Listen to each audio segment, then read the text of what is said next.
Hello everybody, it's Aaron. Welcome back to the Resonant Rise. We're home, everybody. I finally had a chance to go wandering around and I found a place. I've been finding a lot of canyon biomes, but I finally found whatever this is. There are some caves up in this hill or mountain or whatever it is. And I haven't lived in a place like this in a while. It's one of my favorite places to build. And with the help of my Sojourner's Sash, I was able to get up here. And I haven't really done a lot of work on it. I made this little platform just so I could look out at the forest. But if we take a look, there's another cave over here. And it connects to the other one. So what I'm thinking is we'll build a little base in here. We'll have a nice little view of the forest. I will probably deforest some of it, but I figure I'd start up here. I've already moved everything over, and this actually goes around up to this side as well. So I am fairly inspired by this. Most of the terrain gen I've seen in the recent versions of Biomes of Plenty are very uninspiring to me, but I think we might have something here. So today I want to set up some machines. I'm okay not having machines, but I mean, you need it to do certain things. I'm not going to have enough power for a while to run a quarry or anything like that, but this will get us started as far as ore processing and stuff. The first thing I want to show you, I had a debate about whether to use Ender IO or thermal expansion. As you may have heard, the new version of thermal expansion has been released, and thermal foundation with the conduits and stuff like that, which is really easy to do early game for item ducts and leadstone conduit. The problem with Ender IO is you have to make alloys and stuff. Thermal expansion's a lot easier. Well, I thought, how can I do this without Ender IO? I was looking up conduit because I found some of this stuff, but I need 3 of these to make a conduit. And by the way, the loot you find in some of these randomly generated ruins is pretty ridiculous.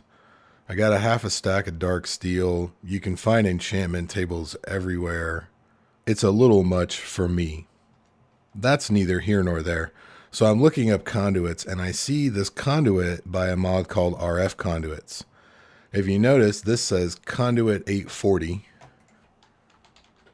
I believe that is how much it actually transmits. There's a conduit 80, 840, 6920, 55,000, and this is the highest one, which is pretty good.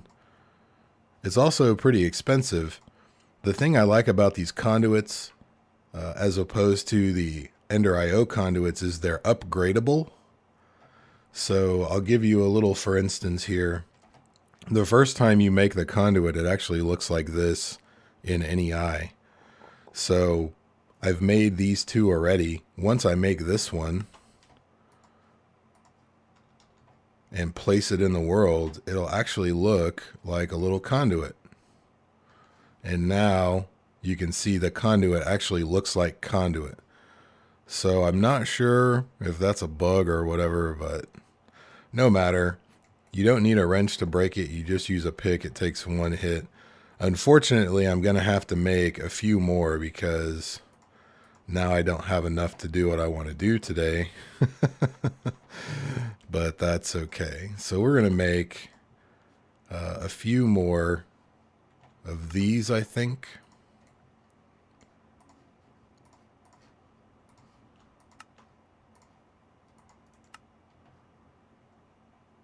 Okay, I have 8 of the 840 and 4 of the 80. I haven't seen if these connect to each other yet. I guess we'll find out right now. It looks like they do. And Wayla even shows it. So you could potentially use this to throttle things on your network or certain segments. So I have already made 3 steam dynamos. I figure we'll just use those because I have a ton of coal, charcoal. I should have a bunch of logs somewhere. The problem with the chest is where the hell is anything? And this RF tool storage scanner should help us out. So let's set up the steam dynamos. We're going to make some waterproof pipe. We should only need 3 of them. So we'll put our aqueous accumulator down here. And what we'll do first is we'll run some conduit back here. And these dynamos connect directly to the conduit. You can see the connection. When it is connected, it does look a little thicker. But I don't have a problem with that. I'm okay that I didn't have to make an alloy to make a conduit. So what I want to do first, I want to actually put this guy up here. I probably should move it over 1 or up 1. I want to put levers there so I can turn these on and off. And now the conduit looks way different. So we'll just use a conduit. We can just put it right there, I'm sure.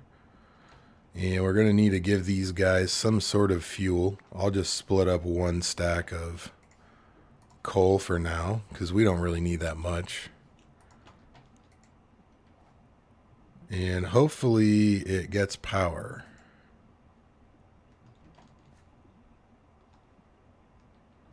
Hopefully these conduits actually work.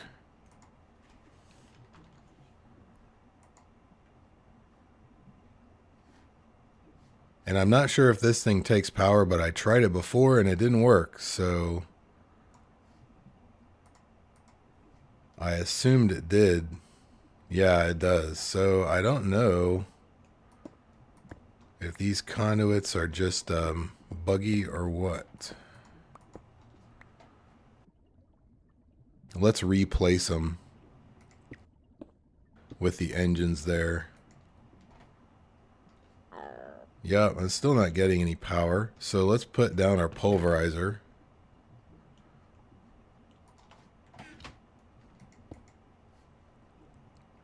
It doesn't get any power either. So maybe I have to make the network manager for this thing to work. It's really not that expensive. Where is it? Here it is. Let me make one of these. We'll hook it up and we'll see if that makes a difference. All right, I've got my network manager. We'll put a piece of cable. We'll use the 80. We'll put it right here.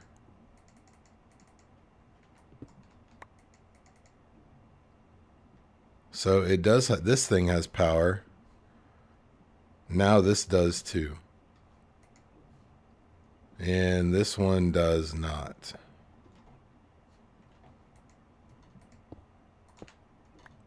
Everything's in the wrong slot right now. So this is actually filling up.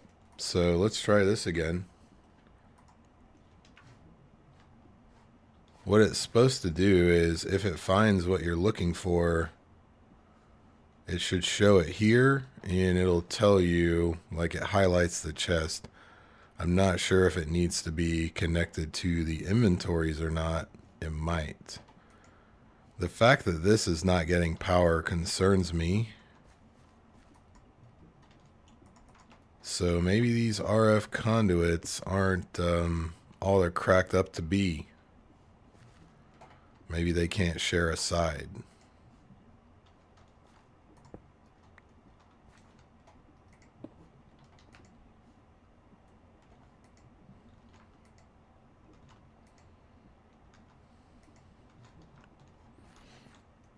Yep, I am just wasting power right now. Well, maybe not. I don't know. This does not have an interface. It doesn't look like. We've got an output meter that we cannot see a recipe for. And the network manager doesn't tell us anything.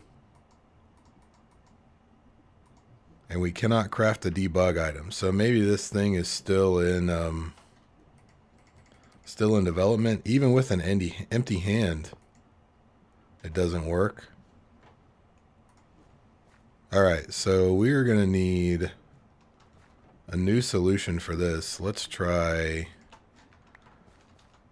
a leadstone energy cell. Let me find my glass.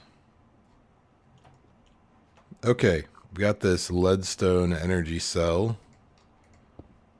We'll put it down. It is blue on the outside. So this charges, but the polarizer did not get power from that cable, which doesn't make any sense at all. I don't understand that. So let's try it this way. We'll make this an output. We'll put down another piece of cable. Still nothing. Conduit 80, still nothing. So I could either daisy chain a bunch of leadstone energy cells back here, which may be what I end up doing, just because I don't want to make an Ender IO machine just so I can transmit power. I'm pretty sure Extra Utilities has a way. I'm not familiar with power transfer using these pipes.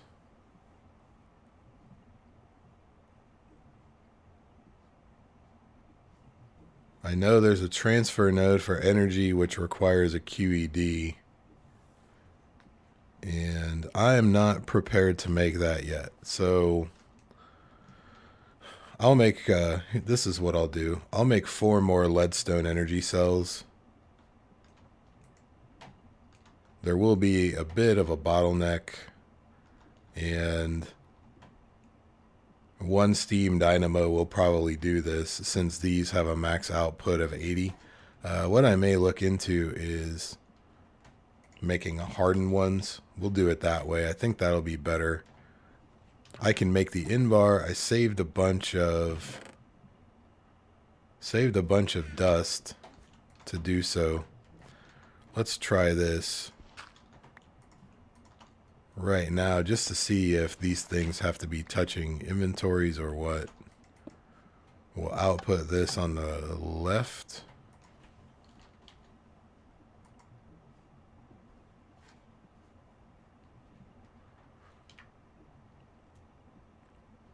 Well, this thing was a bust. If you look at the, it says infused 0%. Maybe you have to infuse it. I don't know. Bunch of new toys. There is a manual for RF tools. It's pretty easy to make. I'll read that later. But it was my understanding that you could just make this thing and it will work right away. Maybe I have to make that. Dimensional shard ore. Yeah, no, we're not going to mess with it anymore. I'm going to make 5 more, or 4 more leadstone cells. I'm going to upgrade them to hardened. And then we'll get on with this. This is turning into quite the fiasco. It happens. I thought I was ready to do this episode, but obviously things don't work like you think they're going to work all the time. So what do these make? This is about 240, so this will input and output more than these 3 make combined. So that'll be good. So let me make my energy cells and I'll be back momentarily.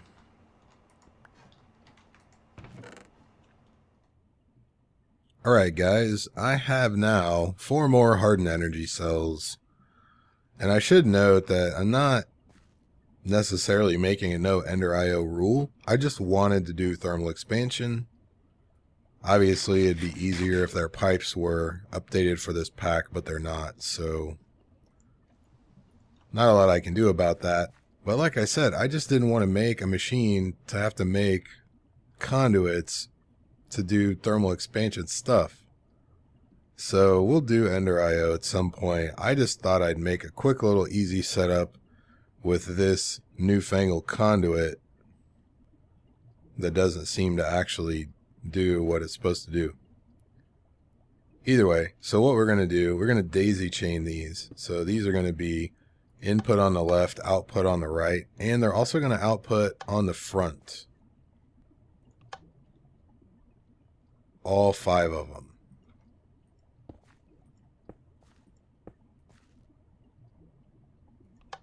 And I don't know how good of a solution this is. It's probably not a great solution, but it's what I'm doing right now. So really, it'll probably be a while. I'll probably have to wait for all these things to fill up before I can use all my machines. Let's see. Yeah, this is going to have this amount of RF until this one gets full. Hopefully it shouldn't take too long. Anyway, let's go ahead and set up everything else. So we will put, let's move the pulverizer over. The reason for this, normally I go left to right, but what I've been doing recently using this, I'll put the induction smelter on the right, the redstone furnace on the left, and the pulverizer in the middle. So when I want to do ores, you know, I put my little hopper on top of the pulverizer. If I can find a hopper, we can do that. I was hoping the storage scanner might help us out with that, but apparently that's not going to be any help either. So say I want to do my ores, I do them this way, and I just output them on top. And then when I want to do some pulverized obsidian and make hardened glass, I'll put a stack of lead here and then just let the pulverized obsidian come in from the pulverizer. I do have to switch it manually, but that's not a huge deal for me, because I don't make, you know, hardened glass all that often. I usually make one batch and then I'm good to go. And then for the magma crucible and fluid transposer, those go next to each other just like they normally would. So we'll set all these up. And I don't know that we really need an output on this, but I might put one up there just in case, you know, I make more than one tesseract or whatever. So this one is going to be the power hog of the group. And I might as well go ahead and get some stuff cooking. By cooking, I mean pulverizing and making hardened glass for us, because we will need it eventually. Specifically for tesseracts, but also we're not going to need to upgrade the machines for a while. What else do we need it for? The tesseract frame.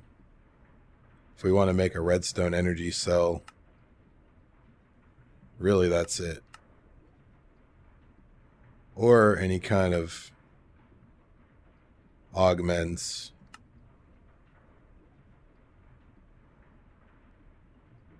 I'm kind of upset, you know. Ender IO added the recipes to make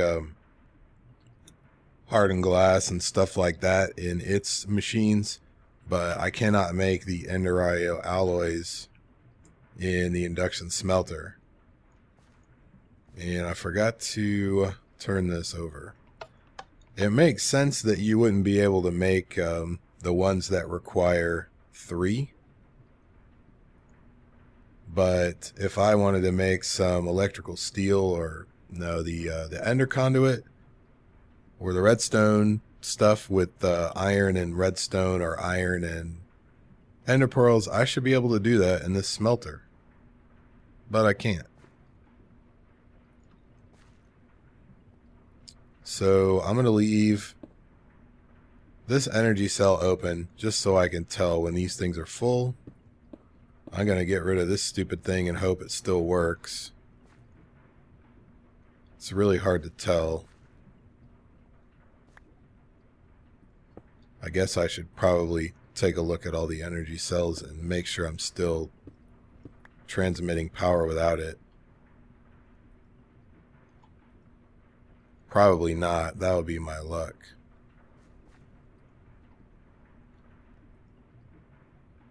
Yeah, these are filling up. So it looks like we do need the network manager, unfortunately. Yep. So we're going to have to leave that. And I feel like these should be outputting. This one obviously is, but it's like these other two aren't really doing anything.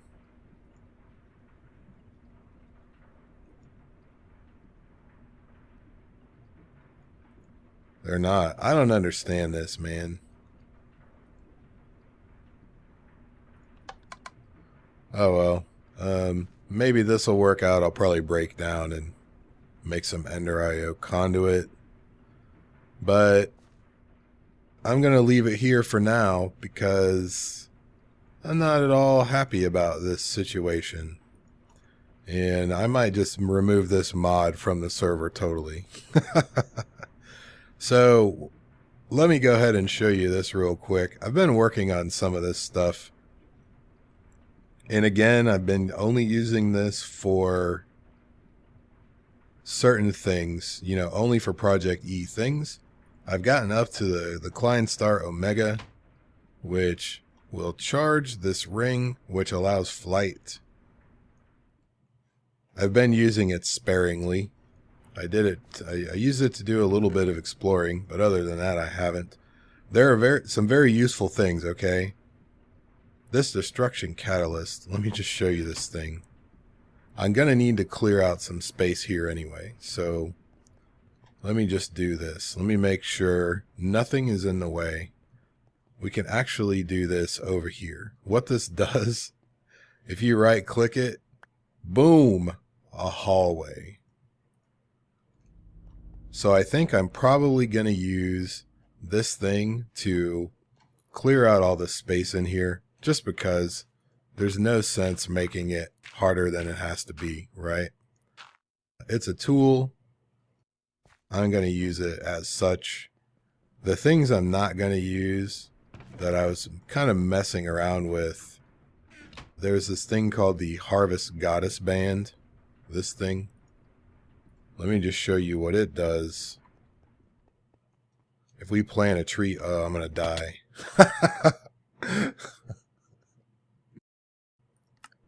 I'm so used to having some sort of flight. I just jumped right out of the base. The feather falling didn't really help out that time. Okay, let's regroup. And I'll show you what this thing does. If you have it on your hotbar and you plant something, it makes it grow so fast. Like wheat or potatoes or something. I mean, it's just ridiculous. And you do have to do this on a player. Like, you can't put it in an alchemical chest or an autonomous activator or anything like that.